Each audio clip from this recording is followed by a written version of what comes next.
Assalamualaikum warahmatullahi wabarakatuh. Saudara-saudaraku, seiman, seagama, sebangsa dan senegara. Ketemu lagi ya dengan saya. Biasalah, saya akan selalu membagi-bagikan ilmu. Karena membagikan ilmu yang benar itu hukumnya wajib. Dan itu pun diperintah oleh Tuhan untuk menyebarkannya. Dan sekarang saya akan membahas cara pembangunan rumah, jalan, dan sebagainya ya. Kita harus tahu aturan dari Tuhan cara membangun rumah. Apabila kita membangun rumah, kita wajib untuk mempunyai halaman, belakang, pinggir, pinggir, dan depan. Untuk apa kita harus mempunyai halaman, belakang, pinggir, pinggir, dan depan? Untuk kita sendiri, supaya kita apabila punya barang ya, barang yang tidak disimpan rumah, kita menyimpan di halaman kita sendiri. Dan kita pun harus membuat sepiteng ya.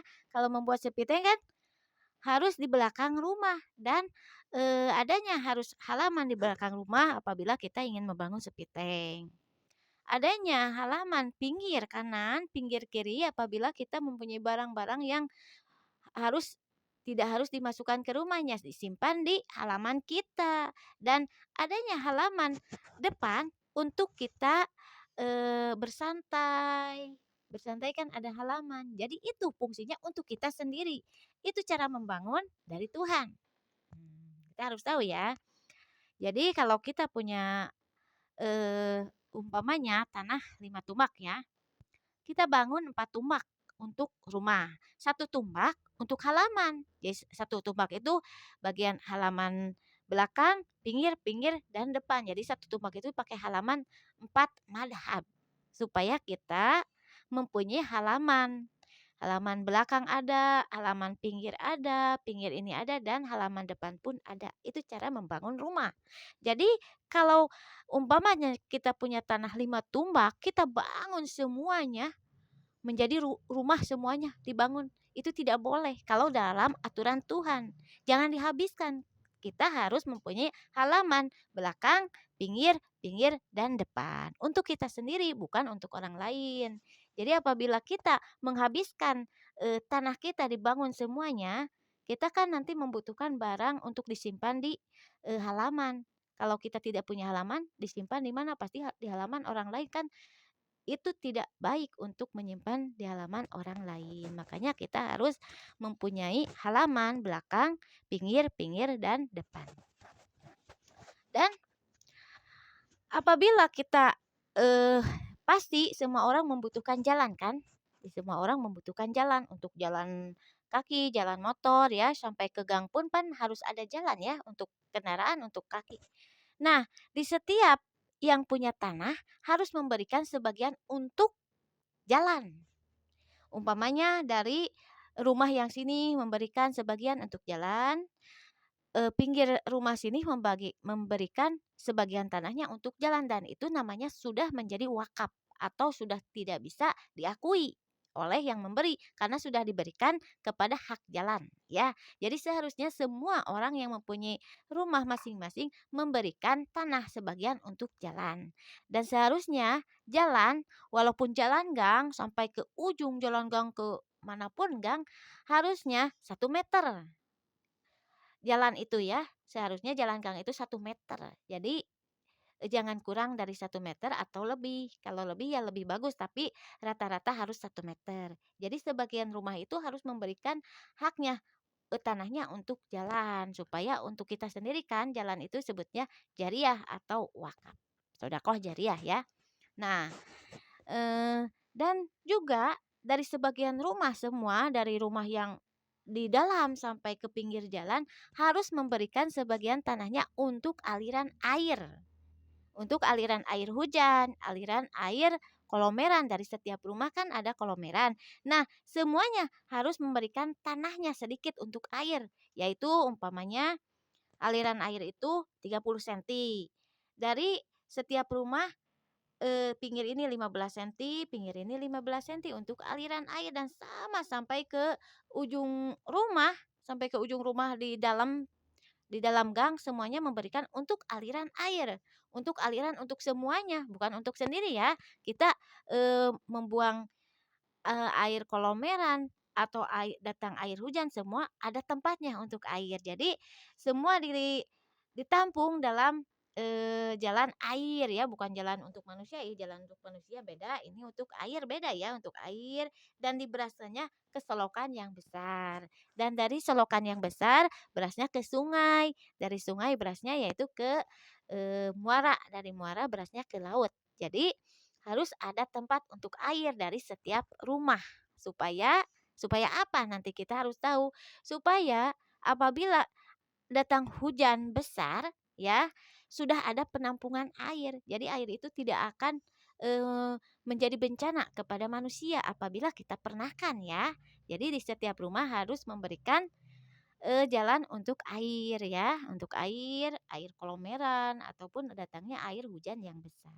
Dan aliran tersebut mengalirnya ke sungai, dari sungai ke selokan, dari selokan ke sungai, dari sungai ke muara, dan dari muara sampai ke laut ya. Jadi supaya aman kalau dipernah-pernahkan kan ini untuk jalan, ini untuk halaman, ini untuk aliran air. Jadi indah kalau di suatu kampung, di suatu desa, di suatu negara tata cara membangun seperti itu menjadi indah. Apa itu indah? Kalau semua yang punya tanah dihabiskan menjadi rumah, umpamanya tanah yang ini habis semua dipakai bangunan, tanah yang ini kan menjadi tidak ada hawa atau tidak ada halaman masing-masing ya. Jadi, rasanya tungkep gitu ya, eee apa itu, tungkep rasanya, tidak akan cerah. Tapi kalau di setiap rumah mempunyai halaman masing-masing, rumah ini mempunyai halaman belakang, pinggir, pinggir, depan, dan rumah tetangganya sama seperti yang selainnya mempunyai halaman belakang, akan ada hawa untuk udara segar. Apalagi kalau, halamannya besar, kita bisa menanam tanaman seperti cabai, seperti kentang, seperti tomat untuk penghasilan kita sehari-hari untuk makanan ya.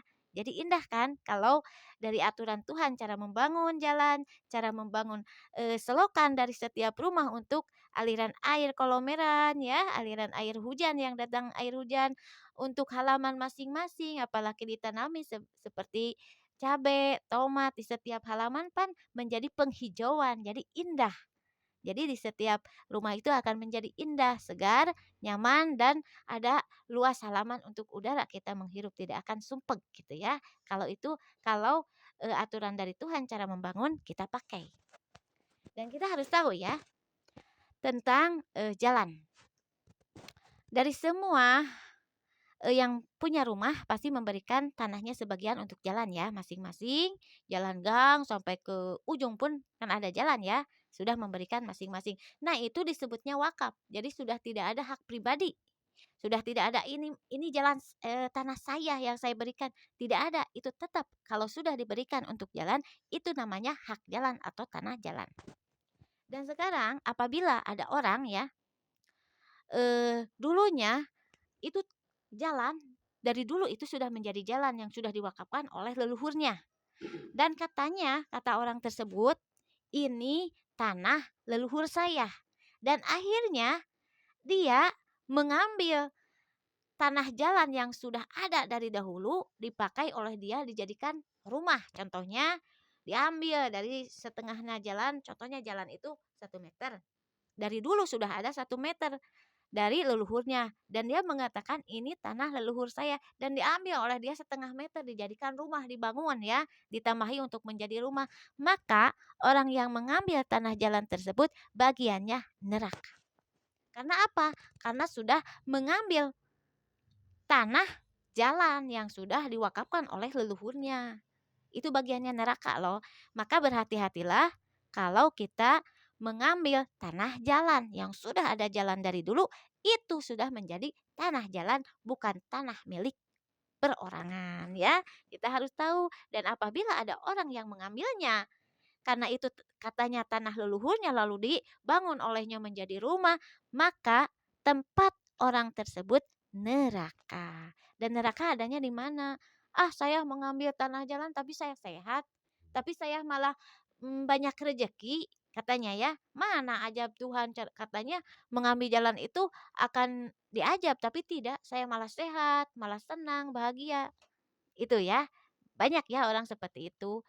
Tuhan telah memberi aturan. Jadi, ladang amal perbuatan di dunia, bukan di dunia, tetapi nanti di akhirat setelah mereka meninggal dan setelah hancur alam dunia yang disebut adanya padang mahsyar, cukang siratal mustaqim, alam timbangan, pembagian buku catatan amal, alam hisaban atau pengadilan Tuhan, diadili seadil-adilnya segala amal perbuatan kita dari usia kita 13 tahun perempuan, 17 tahun lelaki sudah diadili oleh Tuhan. Karena sudah ada catatan amal dari malaikat yang ada di tangan kanan-kanan kita dan tangan kiri kita. Sudah ada catatan amal. Maka nanti pembagian buku catatan amal itu amal perbuatan kita yang ditulis oleh para malaikat yang akan diberikan kepada kita.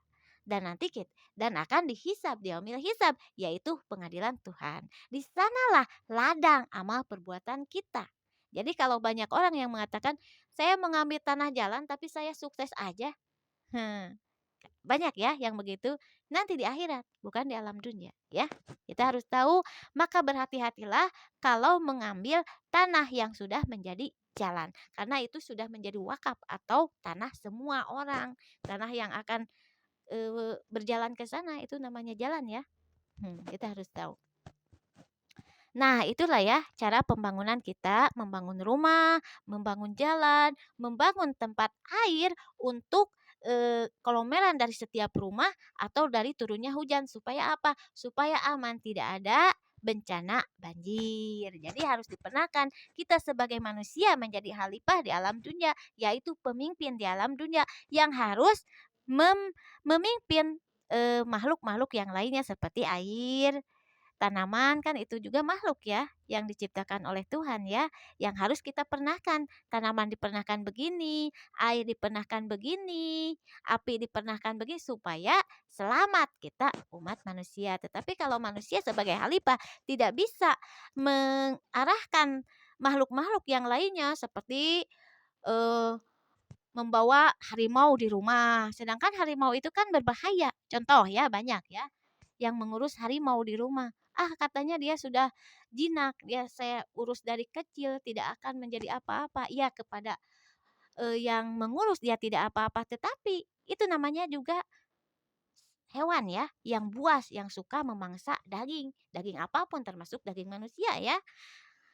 Suatu saat harimau yang lapar, dia akan menerkam yang mengurusnya sendiri. Jadi hati-hatilah kalau kita mengurus hewan. Jadi kan ada tempatnya, hewan buas ditempatkan di mana, hewan jinak ditempatkan di mana, hewan yang akan dikonsumsi oleh manusia ditempatkan di mana. Itu sebagai khalifah yang baik. Kalau manusia itu pan khalifah, jadi harus menempatkan makhluk-makhluk ciptaan Tuhan yang harus ditempatkan masing-masing, termasuk air kita tempatkan masing-masing. Rumah harus memberikan sedikit tanahnya untuk air selokan dari setiap rumahnya, dari kelomeran sampai ke selokan itu harus ada supaya aman untuk kita sendiri ya, supaya aman untuk manusia, tidak ada bencana banjir. Kalau kita tidak bisa menempatkan air, tidak bisa menempatkan hewan yang harus dikonsumsi di mana, yang tidak boleh dikonsumsi di mana, yang akan membahayakan di mana, itu akan membahayakan diri kita sendiri sebagai khalifah. Nah, inilah dari ilmu dari saya ya, cara pembangunan yang ada aturan dari Tuhan. Sekian, mohon maaf. Assalamualaikum warahmatullahi wabarakatuh.